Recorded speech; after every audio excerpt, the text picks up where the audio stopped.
This video is on Unit 5, Chapter 11, Graphing and Solving Rational Functions, Lesson number 2, Solving Rational Functions. In your notes here, under Solving Rational Equations, there are two methods that we are going to look at. Method number 1 is going to involve proportions. We're going to condense into a proportion and then cross multiply to solve. Method number 2 is using least common denominator. So what we'll do there is multiply each side of the equation by the least common denominator and then solve the resulting equation. You do want to make sure that you remember to check your solutions. So the reason why we need to make sure we check our solutions is because of those excluded values that we talked about in Chapter 10. Anything that makes the denominator equal to 0 is excluded. That includes excluding it from your solutions. So let's look at example number 1. We're going to solve each equation and then check. So this one is already set up in a proportion. You have one fraction equal to another. And the way that we solve that is by using cross products. So 7 times x is 7x. That's going to be equal to the other cross product of 4 times x minus 6. And then we just distribute and solve. So 4x minus 24. I'm going to subtract the 4x. So 7x minus 4x is 3x equals negative 24. Divide both sides by 3 and I get x equals negative 8.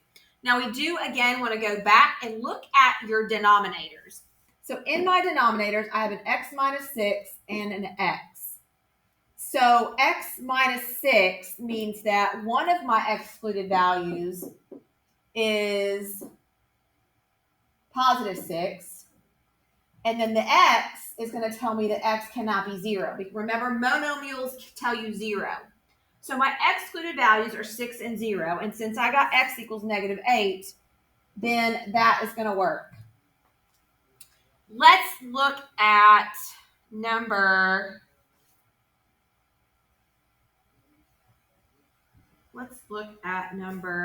5. Let's jump down. Every single one of these on this page is a proportion. They're already set up in proportion form. So let's look at number 5. In number 5, I have y over 3 is equal to y plus 8 over y plus 5. Again, it's already a proportion. So we're going to multiply y times y plus 5 is equal to 3 times y plus 8. Now what's going to happen is you're going to get y squared plus 5y equals 3y plus 24. So immediately when I look at this, I'm thinking I've got a quadratic. Y squared means I have a quadratic. I need to get everything to one side. I'm going to subtract the 3y from the 5y. And then I'm going to subtract the 24. And I'm going to solve by factoring. You can solve using whatever method that you want to use, whether that be quadratic formula, completing the square, whatever. I'm going to solve by factoring. I'm looking for two numbers that multiply to give me negative 24. That add to give me 2, which is going to be 6 times negative 4. There is no leading coefficient, so this is going to give me y plus 6 times y minus 4 equals 0. And y plus 6 is going to give me negative 6 for a y. And y minus 4, add the 4, and we get y equals 4.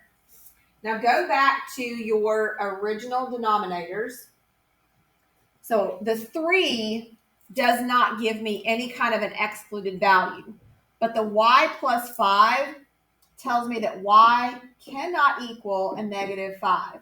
And since my two solutions are negative 6 and 4, neither one of those are excluded, so those two solutions will work. I want to look at number 6 real quick. So again, it's already a proportion, and we're going to use cross products. But this first one, 2x minus 3 times x plus 4, is going to use FOIL. So 2x times x is 2x squared. 2x times 4 is a positive 8x. Negative 3 times x is negative 3x. And then negative 3 times 4 is a negative 12 equals 6. So what I'm going to do, again, we've got a quadratic. So I'm going to pull everything to the left and combine like terms as I go. I've got 2x squared. 8x minus 3x is a positive 5x. And then negative 12, we're going to subtract that 6, and we get negative 18 equals 0. So from here, we want to again solve by factoring. Two numbers that multiply to give me negative 36 that add to give me 5 are going to give me, let's see, 9 times negative 4. Again, you're going to use whatever method that you want to use to factor this. I'm choosing a factor. I'm going to use my guess and check method. If you're using the substitute it back in, factor by grouping, that's fine. If you're using polysimult and then working backwards from those solutions, that's fine too. I'm going to put the 2 and the 9. And then a positive 9 and a negative 4. So this one factors into 2x plus 9 and x minus 2. We're going to solve this. Subtract the 9 and divide by 2. And we get negative 9 over 2. X minus 2 is also going to equal 0. Add the 2 and we get x equals 2. Again, focusing back on those denominators, the only excluded value that I see here would be a negative 4. And my two solutions were negative 9 over 2 and 2. So neither one of those are excluded. So we'll include both of those in our solution. All right, let's look at another example here. Let's look at number 7. Looking at number 7. So on this one, what I'm going to do is I'm going to multiply this whole entire equation, left side and right side, by the least common denominator. So I'm going to go back for just a second. I want you to focus on what method number 2 says. Using your least common denominator. So you're going to look at every fraction in your equation and figure out what the common denominator would be. And then what you have to do is you have to multiply both sides of the equation by that common denominator. And the reason why you choose to do that is because it's going to get rid of every denominator. I've said it before and I'll say it again. If you don't like fractions, get rid of fractions by multiplying by the denominator in an equation. Well, in these equations, you have multiple denominators. So I have to take into consideration what each of those fractions are, what each of those denominators is, and then eliminate all of them at one time. So again, we're going to choose to multiply by the least common denominator of all fractions so that all fractions go away. So in number 7, I've got a 3, an n, and a 6. And I'm looking for the smallest thing that all three of those will divide into. And my least common denominator here is going to be 6n. Because 3 goes into 6n evenly, n divides into 6n evenly, and 6 divides into 6n evenly. And we're going to take each of these fractions and we're going to multiply everything by 6n. So one at a time, if I take 4/3 times 6n, I'm going to write this just so you can see it on this first one. 3 goes into 6n 2n times, and we end no denominator left. That's going to give us 8n minus. If I take 7 over n and I multiply by that 6n, the n's are going to cancel, and 7 times 6 is 42 equals, and then the 1 over 6 times 6n, the 6's are going to go away, and I'm going to be left with just n. Again, I say to you, The reason why we multiply every single fraction by the common denominator is so that all denominators cancel. Now we can solve our equation. I'm going to subtract the 8n. N minus 8n is a negative 7n. And then divide both sides by the negative 7. And we get n equals 6. Going back to my 3 denominators, there's only one variable, and it's a monomial. So the one and only excluded value that I would have would be 0. In this case, my 6 is safe. That will be my solution. All right, let's look at one that may be a little more complicated. Let's look at number 9.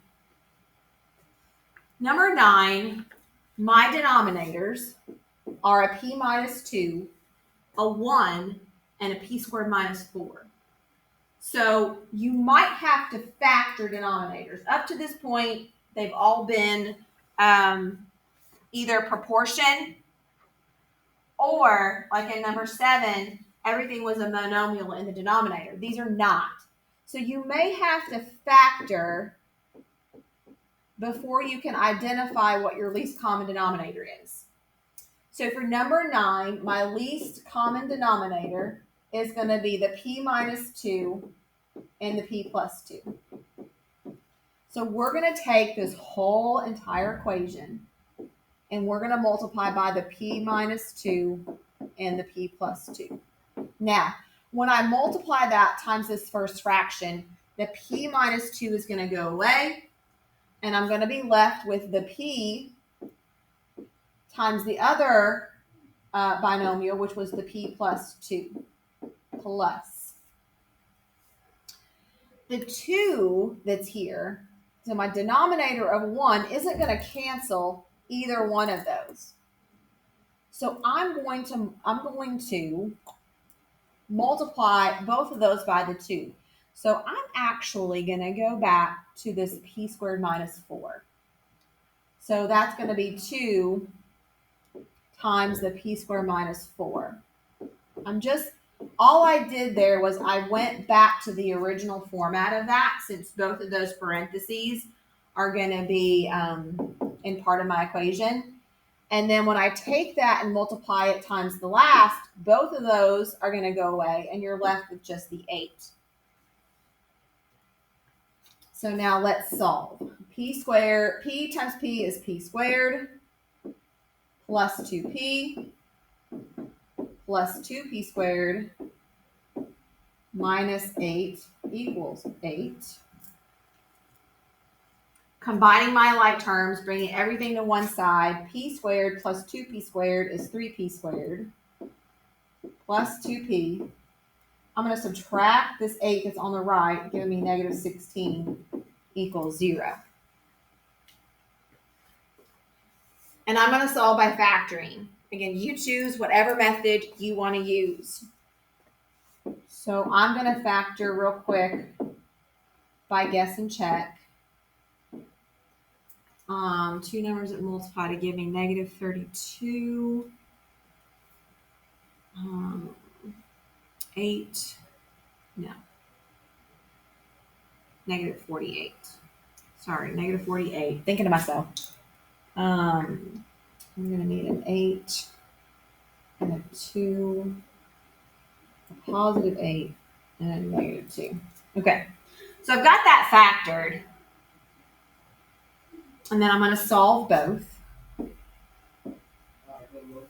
My 3p plus 8 is going to give me negative 8 thirds. And then my p minus 2 is going to give me p equals 2. Now go back to those original denominators. I'm going to erase what I've got up here just so that you can see your p minus 2. And then this one was my p minus 2 and p plus 2. So my excluded values for this are a positive 2 and a negative 2. P cannot be a positive or a negative 2 in this situation. So notice that one of the solutions that I have says that P equals 2. Well, 2 is excluded from being a solution because it would make the denominator equal to 0. So that one's going to go away. And the negative 8/3 is the only solution here that will work. All right, let's look at another one. Let's jump down to number 11. Number 11, I've got x plus 6 over x plus 3 is equal to 2 minus 5x plus 12 over x plus 3. This one's pretty simple. Your common denominator is going to just be x plus 3. I'm looking at an x plus 3, a 1, and an x plus 3. So that one's pretty simple to identify. So what that means is we need to multiply every single one of those fractions by your x plus 3. And when we multiply it by the first one, all of the both x plus 3s are going to go away, and we're going to be left with x plus 6 equals, and then x plus 3 times 2 would be 2 times my x plus 3 minus, when we multiply x plus 3 times the last fraction, again, your x plus 3s are going to go away, and we've got the 5x plus 12. Now, notice here that I put parentheses around that 5x plus 12, and the reason why I did that is because there's a minus in front that you're going to have to distribute. So I get x plus 6 equals 2x plus 6 minus 5x minus 12. Now, what I noticed immediately is I don't have a quadratic. I've just got a linear equation that I need to solve. So I'm going to combine my like terms on the right. 2x minus 5x is a negative 3x. 6 minus 12 is negative 6. Then I'm going to add my 3x. X plus 3x is 4x. And then subtract the 6 and divide by 4. So x equals negative 3. Going back to my denominators that I started with, the excluded value would be negative 3 because x plus 3, if I take x plus 3 equals 0, you're going to get x equals negative 3. Well, that would be my excluded value. Well, that's the solution I got. So if negative 3 is excluded and I got an answer of negative 3, that can't be my solution. I have nothing else, so that means the solution to number 11 is no solution. So the two methods, to recap, the two methods for solving rational equations is to use your rules of proportions, where you can condense into a proportion and then cross multiply. We didn't have to condense on any of these. Sometimes it's easier to just go ahead, if you've got more than two fractions, to go ahead and use method number 2, where you just figure out what the least common denominator is and then multiply each fraction, multiply both sides of the equation by that common denominator and then solve the resulting equation. And again, one more time, the reason why that works is because by multiplying your equation by the least common denominator, all fractions go away. So those are your notes for chapter 11, lesson number 2.